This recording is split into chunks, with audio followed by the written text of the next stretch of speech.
మన ప్రభు అయిన యేసుక్రీస్తు నామములో మీ అందరికీ శుభములు తెలియచేయుచున్నాను. శ్రమకాల ధ్యానాలలో 23వ దినం కొరకు ఏర్పాటు చేయబడిన దైవలేఖన భాగములు లేవి కాండము 20వ అధ్యాయం 22 నుండి 24, యోహాను సువార్త 16వ అధ్యాయం 1 నుండి 6, ఉత్తర ప్రత్యుత్తరం 46వ కీర్తన. నేటి అంశము మతమౌఢ్యము, ఫెనాటిజం. ప్రియరా, దేవుని మహాకృపను బట్టి మనము ప్రతిదినము గొప్ప అంశములను ధ్యానం చేసుకుంటూ వెళ్తూ ఉన్నాం. ఈరోజు ఈ మత మౌఢ్యము అనే దానిని గూర్చిన అవగాహన ముందుగా మనం కలిగి ముందుకు వెళదాం. మత మౌఢ్యము అనే దానికి మీనింగ్ మనం చూస్తే కేంబ్రిడ్జ్ డిక్షనరీలో ఈ విధంగా ఇవ్వబడ్డది: extreme beliefs that may lead to unreasonable or violent behaviour. ఒక చాలా దుర్మార్గమైనటువంటి బిహేవియర్, ప్రవర్తన కలిగి వారి విశ్వాసాన్ని బట్టి ఆ విధంగా ముందుకు వెళ్తారు అనేటువంటి ఫెనాటిజం అనే మాటకు అర్థం కలిగి ఉంది. తెలుగు డిక్షనరీ, తెలుగు అకాడమీ వారు ముద్రించిన ఆ డిక్షనరీలో మతమౌఢ్యము అంటే మత సంస్కరణ విధానానికి వ్యతిరేకం. మౌఢ్యము అంటే తెలివి లేకపోవడం, అజ్ఞానం. ఈ అర్థాలతో ఇప్పుడు ఈ అంశాన్ని ధ్యానం చేద్దాం. ప్రియులారా, మతములో అనేకమైనటువంటి సంస్కరణలు చాలా మతాలు చేసుకున్నాయి.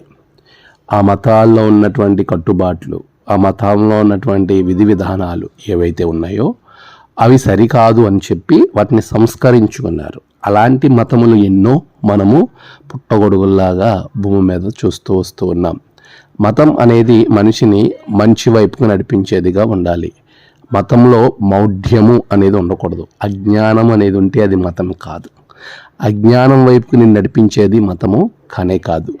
జ్ఞానవంతులుగా చేసేది, దైవత్వాన్ని నీకు ఆపాదింపజేసేది, దేవుణ్ణి పోలి నడిపింపజేసేది, దేవుని కొరకు జీవింపజేసేది, అందరిలో దేవుణ్ణి ప్రస్ఫురింపజేసి ఆయన గుణగణాలను తెలియంపజేసి ఆయనలో వారు ఏకమైనట్లుగా చేసేటువంటి గొప్ప కార్యాచరణే మతముగా మనం చూస్తాం. అయితే చాలా మతాలు భూమి మీద ఉన్నాయి. ప్రతి మతములో కూడా వారు మతాలను ముందు రూపొందించి ఆ మతాలను ఒక నియమ నిబంధనలు పెట్టుకున్న తర్వాత మరలా ఆ మతాలను సంస్కరించుకున్న వారు చాలామంది మనకు కనబడతారు. అయితే ఇలా సంస్కరించుకోబడ్డ మతములు కొన్ని అయితే, సంస్కరించుకోకుండా ఆ మూఢత్వంలోనే ఉండేటువంటి మతం మౌఢ్యం కలిగిన వారు ఉన్నారు. ఇక్కడ మతం మౌఢ్యము అనేవి రెండు రకాలు. తమలో తాన్న అజ్ఞానాన్ని గుర్తించకపోవడం మతమౌఢ్యం అయితే, వారి మతం గొప్ప అని చెప్పే క్రమంలో ఇతర మతాల మీద, ఇతర విశ్వాసాల మీద హింసను రేకెత్తింపు చేయడం, హింసాత్మకంగా జీవించటము, అది మతమౌఢ్యంలో చాలా ఎక్స్ట్రీమ్కి వెళుతున్నటువంటి ఒక ఆలోచన. ప్రియులరా, మతం మౌఢ్యం వలన కలిగే నష్టాలను మనం చూస్తే, మతంలో ఆ మౌఢ్యం వలన అంటే అజ్ఞానం వలన, తెలివి లేకపోవడం వల్ల దురాచారాలు కోకొల్లలుగా పెరిగిపోతాయి. అంటే ఇది కరెక్టా కాదా అనే ఆలోచన ఉండదు. అలాంటి దురాలోచనలు, ఆచారాలు, భయంకరమైనటువంటి అంతర్రానితనము, ఇంకా భయంకరమైనటువంటి వ్యతిరేకత, ఇవన్నీ కూడా అజ్ఞానంలో నుండి పుట్టుకొస్తాయి. తప్పులు అనేవి సంస్కరించుకోరు, వారు దాన్ని సరిచేసుకోరు, హింసాత్మకమైన క్రియలు చేస్తూ ఉంటారు. ఫర్ ఎగ్జాంపుల్, యేసు ప్రభుల వారు నేను మార్గము మతం కాదని ప్రకటిస్తున్న దినాలలో యూదులు యేసు ప్రభు వారిని చేసినటువంటి గేలి చేయడం కానీ, వెలివేయడం కానీ, అనే ఆలోచన కానీ మనం చూస్తాం. నేటి సువార్త పాఠ్య భాగము యోహాను సువార్త 16వ అధ్యాయాన్ని కనుక మీరు చూసినట్లయితే 2వ వచనంలో ప్రభువే చెప్తూ ఉన్నాడు, మతమౌఢ్యం కలిగిన వారు ఎలా జీవిస్తారంటే, వారు మిమ్మును సమాజ మందిరంలో నుండి వెలివేయుదురు, మిమ్మును చంపు ప్రతివాడు తాను దేవునికి సేవ చేయుచున్నానని అనుకున్న కాలము వచ్చును. చూసారా, వెలివేస్తారు, వెలివేయడం మాత్రమే కాదు, చంపేస్తారు. చంపేసి మేము దేవునికి సేవ చేస్తున్నాము, ఇది దేవుని సేవ అనేటువంటి వారు కూడా నీ ముందొస్తారు అని ప్రభు ప్రవచనం ఎప్పుడో చెప్పారు. అలాంటి అజ్ఞాన సంబంధమైన అలవాట్లు పాటించేవారు, అనుసరించే దేవుణ్ణి నువ్వు నమ్మకూడదు, అలాంటి ఆచారాలను వెంబడించకూడదని లేవి కాండము 20వ అధ్యాయము రెండవ వచనాన్ని మనం చదివినప్పుడు ప్రభు చెప్తా ఉన్నాడు అక్కడ, ఇశ్రాయేలీలోనే కానీ ఇశ్రాయేల్ ప్రజల్లో నివసించు పరదేశులే కానీ ఎవడు ఏమాత్రము తన సంతానమును మాలకు ఇచ్చిన ఎడల వానికి మరణశిక్ష విధింపవలెను. మనం జ్ఞాపకం చేసుకున్నప్పుడు దేవుడు మనకిచ్చినటువంటి ఈ యొక్క ఆశీర్వాదకరమైనటువంటి మాటలు ఏవైతే ఉన్నాయో వాటన్నిటిలో నుండి మనము దేవుని ఎడల, మా లేవికాండము 20వ అధ్యాయం 22వ వచనాన్ని మనం చదువుతాం. కాబట్టి మీరు నివసించినట్లు నేను ఏ దేశమునకు మిమ్మల్ని తీసుకొని పోవచ్చున్నానో ఆ దేశము మిమ్మల్ని కక్కి వేయకున్నట్లు మీరు నా కట్టలన్నిటినీ నా విధులన్నిటినీ అనుసరించి నడుచుకునేవాళ్ళు. నేను మీ ఎదుట నుండి వెళ్ళగొట్టుచున్న జనముల ఆచారములను బట్టి నడుచుకొనకూడదు. చూసారా, ఆ జనముల ఆచారాలు ఎలా ఉన్నాయో మనము చాలా స్పష్టంగా జ్ఞాపకం. అలా చేస్తే గనక, అలాంటి పరిస్థితుల్లో కనుక వెళ్తే వారి మరణ శిక్ష విధింపవలను. అపవిత్రమైనవి, దేవుని నామాన్ని అపవిత్రపరిచినటువంటి వారు ప్రజల్లో నుండి దేవునికి విరోధైపోయి దేవుని ప్రజల్లో నుండి వారు కొట్టివేయబడతారు. ప్రియులారా, ఈరోజు మత మౌఢ్యము అంటే మనము గుడ్డి విశ్వాసాన్ని కలిగి ముందుకు వెళ్ళటం, ఇది మత మౌఢ్యాన్ని సూచిస్తూ ఉంది. ఈరోజు చాలామంది బయట మనం చూస్తూ ఉన్నాం, క్రీస్తు మార్గాన్ని ప్రకటించేవారు, క్రీస్తులో ఉండేటువంటి వారి యొక్క జీవన విధానంలో మత మౌఢ్యం కలిగి అనేక మంది హింసలు, మతం పేరట చేసే అకృత్యాలు, మారణకాండ, ఇదంతా బయట మనం చూస్తూ ఉన్నాం ప్రియులారా. దాని గురించి హింసాకరమైనటువంటి మార్గంగా మిమ్మల్ని వెలివేస్తారు, అంత మాత్రమే కాదు చంపేస్తారని ఏ రోజో యేసుప్రభు చెప్పారు. అది మనం చరిత్రలో చూసాము, ప్రస్తుతానికి చూస్తూ ఉన్నాము. పేతురు పత్రికలు అంటాడు కదా, మొదటి పత్రిక 1వ అధ్యాయము 7వ వచనాన్ని కనుక మనం చూస్తూ ఉన్నప్పుడు ఆయన అంటాడు, నశించిపోవు సువర్ణము అగ్ని పరీక్ష వలన శుద్ధపరచబడుచున్నది కదా, దానికంటే అమూల్యమైన మీ విశ్వాసము ఈ శోధనల చేత పరీక్షకు నిలిచినదై యేసుక్రీస్తు ప్రత్యక్షమైనప్పుడు మీకు మెప్పు, ఘనత, అదేవిధంగా మహిమ కలుగుటకు కారణము అని చెప్తా ఉన్నాడు. ఈ శోధనలు భయంకరమైనటువంటి శోధనలు కలుగుతాయి. 2:20లో కూడా చెప్తా ఉన్నాడు, తప్పిదమునకై దెబ్బలు తిన్నప్పుడు మీరు సహించిన మీకేం ఫలం, మేలు చేసి బాధపడినప్పుడు మీరు సహించిన అది దేవునికి హితమని ఇందు మీరు పిలువబడితే. చూసారా, ఇంకా 3:14లో కూడా మనం చూస్తాము. 3:14 ఇదే పత్రికలో 3:14, మీరు ఒకవేళ నీతి నిమిత్తం శ్రమ పడినను మీరు ధన్యులే. 16వ వచనంలో అంటున్నాడు కదా కంటిన్యూషన్లో, అప్పుడు మీరు దేని విషయమై దుర్మార్గులను దూషింపబడుతురో దాని విషయమై క్రీస్తునందు మీ సత్ప్రవర్తన మీద అపనింద వేయువారు సిగ్గుపడుదురు. పిల్లరా, ఇంత భయంకరమైన మత మౌఢ్యం వల్ల కలిగే నష్టాలను మీకు ఇప్పటివరకు నేను జ్ఞాపకం చేశాను. తదుపరి 3వదిగా మత మౌఢ్యము, అజ్ఞానం ద్వారా దేవుణ్ణి మనము చేరుకోలేము. మత మౌఢ్యం కలిగి ఉంటే అది ఏ మతమైనా ఆ అజ్ఞానం మనం కలిగి ఉంటే అదొక ట్రెడిషన్ అనగానో లేదా ఇంకా ఏదో అజ్ఞానంగా మనం వెళితే దానిలో ఉన్న శక్తిని మనం ఆశ్రయించలేము, దేవుణ్ణి మనం చేరుకోలేము. తిమోతికి రాసిన 2వ పత్రిక 3:5 అంటాడు, పైకి భక్తి కలిగిన వారిగా ఉండి శక్తిని ఆశ్రయించలేని వారిగా ఉంటున్నారు అని. అంటే భక్తిగానే ఉంటారు వారు, ఈ మత మౌఢ్యం వల్ల ఏమవుతుందంటే వారు హృదయం వాత వేయబడిన మనస్సాక్షి వల్ల మారిపోతారు. ఆ దేవుని శక్తిని క్రైస్తవ్యంలో క్రీస్తు మార్గంలో చాలామంది ట్రెడిషనల్ డివోటీసీగా ఉంటారు, అలవాటుగా ఆరాధన చేస్తూ ఉంటారు, అలవాటుగా గుడికి వచ్చి వెళ్తూ ఉంటారు, కానీ దాని శక్తిని ఆశ్రయించలేరు, ఆ అజ్ఞానాన్ని వదులుకోలేరు. మనం చూస్తూ ఉన్నాము ఇతర మత విశ్వాసాలలో చాలామంది ఈ అద్భుతాలు చూసినప్పుడు వారు దేవుళ్ళుగా కొలిచేస్తూ ఉంటారు. ఇప్పుడే కాదు, అప్పుడు కూడా పౌలుని బర్నబాని ఏమన్నారంటే, పౌల్ని హెర్మియా అన్నారు, బర్నబాని ద్రుపతి అంటే బృహస్పతి అని పిలిచారు. అలా అపోస్తుల కార్యాలు 14:12 మనం చదివినప్పుడు అక్కడ కనబడుతుంది. వారు వెంటనే దాన్ని ఖండించారు, మీరు చాలా అజ్ఞానంతో ఉన్నారు, మేము మీలాంటి మనుషులమే, మేము కాదు, సమస్తం చేసిన వాడు దేవుడే, యేసుక్రీస్తు ప్రభువుల వారే అని వారిలో ఉన్న అజ్ఞానాన్ని తొలగించడానికి వారు ప్రయత్నం చేశారు. పిల్లరా, ఈరోజు నీ ఎదుట ఉండేటువంటి వారు వాళ్ళ అజ్ఞానాన్ని ప్రదర్శించినప్పుడు మీరు దానిని ఖండించాలి. అయ్యలారా మీరు ఎందుకు ఇలా చేయుచున్నారు, మేము కూడా మీ స్వభావం వంటి స్వభావం గలమన్నరులమే అని చెప్పుచు, ఇదిగో భూమిని సముద్రమును వాటిలో ఉండు సమస్తమును సృజించిన జీవము గల దేవుని వైపు తిరగవలనని మీకు సువార్త ప్రకటించున్నాము. చూసారా, అది జ్ఞానాన్ని కలిగింపజేసేటువంటి మాటలు. మత మౌఢ్యంలో ఉన్న వారిని మార్గంలోనికి నడిపించేటువంటి గొప్ప ఆలోచన పౌలు బర్నబాలు కలిగి ఉన్నారు.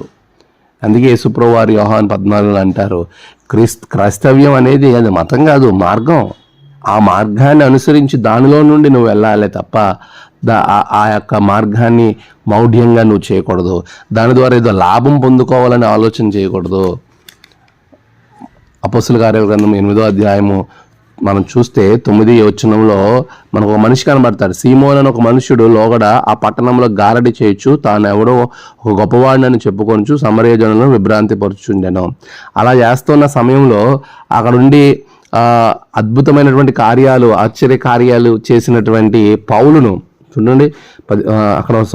పేతురు యోహాను, అపొస్తలుల కార్యాల గ్రంథం 8వ అధ్యాయం 17వ వచనం. అప్పుడు పేతురును యోహానును వారి మీద చేతులుంచగా వారు పరిశుద్ధాత్మను పొందిరి. అపోస్తులు చేతులుంచటం వలన పరిశుద్ధాత్మ అనుగ్రహింపబడినని సీమోను చూచి వారి ఎదుట ద్రవ్యం పెట్టి, నేను ఎవరి మీద చేతులుంచుదనో వాడు పరిశుద్ధాత్మను పొందినట్లు ఈ అధికారం నాకు ఇయ్యడ. నేను ఎంత భయానకమైనటువంటి పరిస్థితి, ఎంత మౌఢ్యంలో ఉన్నాడు, అజ్ఞానంలో ఉన్నాడు.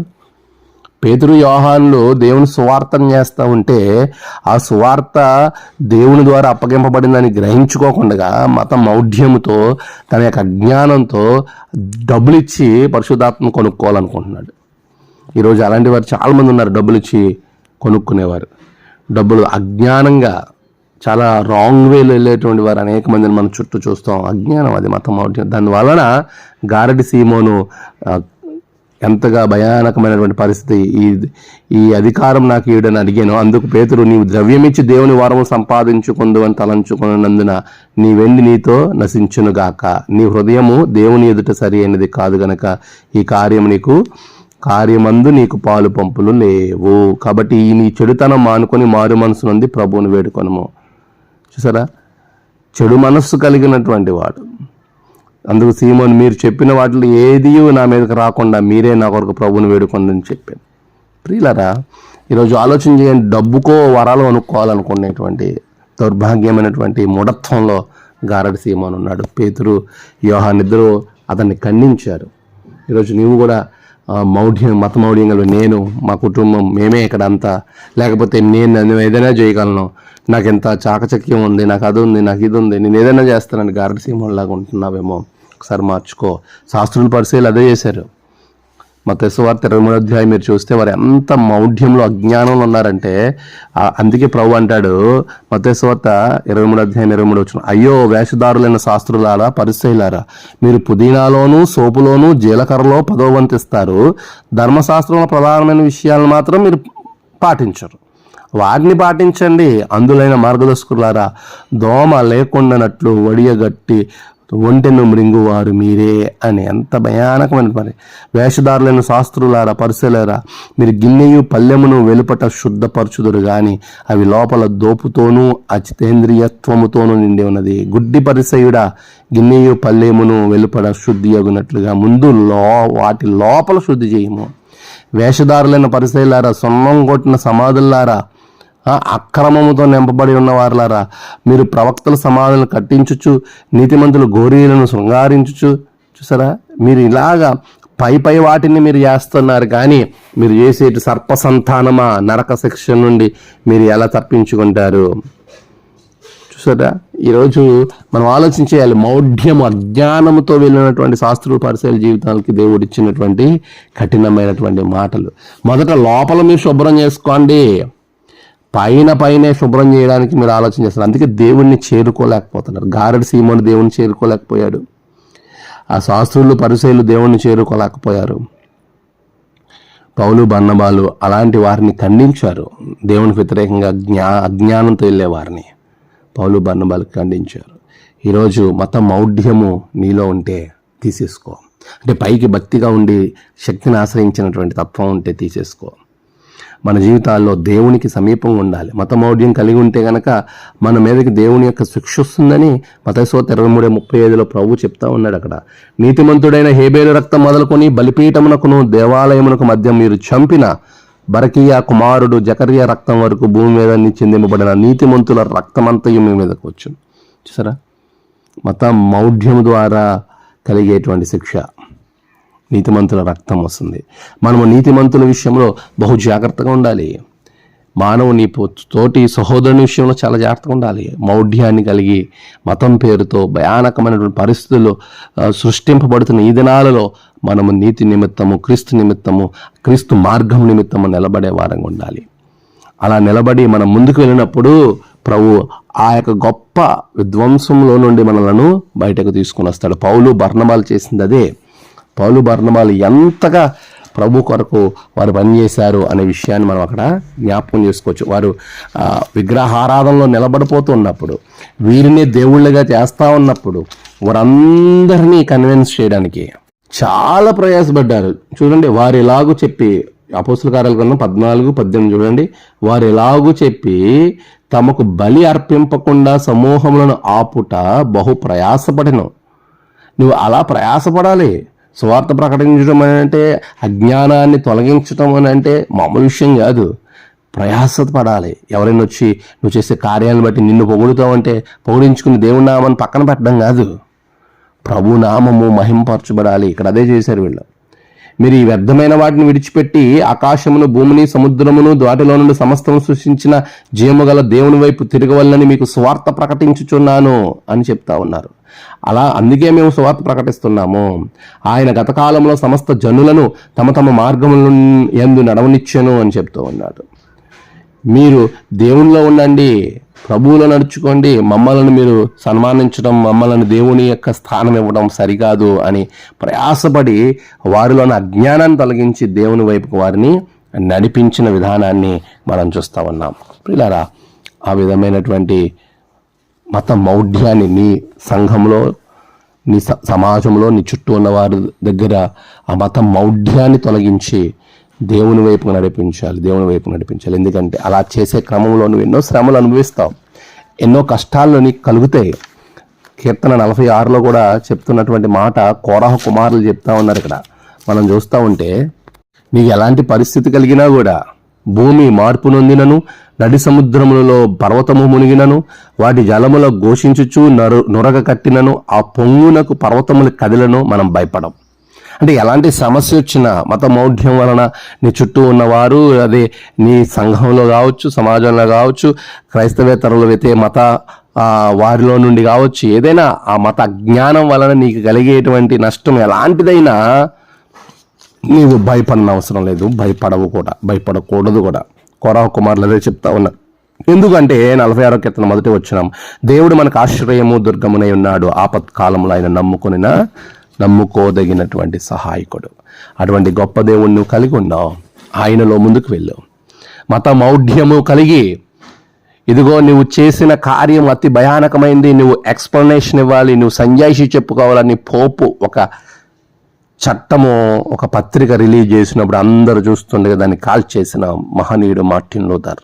నేను చేసింది కరెక్ట్, బైబిల్కి వ్యతిరేకంగా ఒక్క మాట నేను మాట్లాడినా వచ్చి నేను సందేశం చెప్పుకుంటానని పోపు పంపించిన పత్రికను అందరు చూస్తుండగా చింపి కాల్చివేశాడు మార్టిన్ లూథర్. దేవుని కొరకు నిలబడ్డాడండి. మత మౌఢ్యాన్ని తొలగించాడు, అజ్ఞానాన్ని తీసివేశాడు. 95 సిద్ధాంతాలను ఆ దేవాలయ తలుపులకు కొట్టి ప్రతి ఒక్కరి అజ్ఞానాన్ని తొలగించినటువంటి మహనీయుడు మార్టిన్ లూథర్ క్రీస్తు కొరకు నిలబడ్డాడు. ఎంత హింస కలిగిన ఆయన ఒక కోటలోకి వెళ్ళిపోయి దాగుకున్న సమయంలో అతని కలిగిన శ్రమను, అతని కలిగిన బాధను గుర్తు చేసుకుంటూ, నాకు ఆయనే మా కట్టి దుర్గము అనేటువంటి కీర్తన ఆ సమయంలో రాసి ప్రపంచానికి అందించాడు.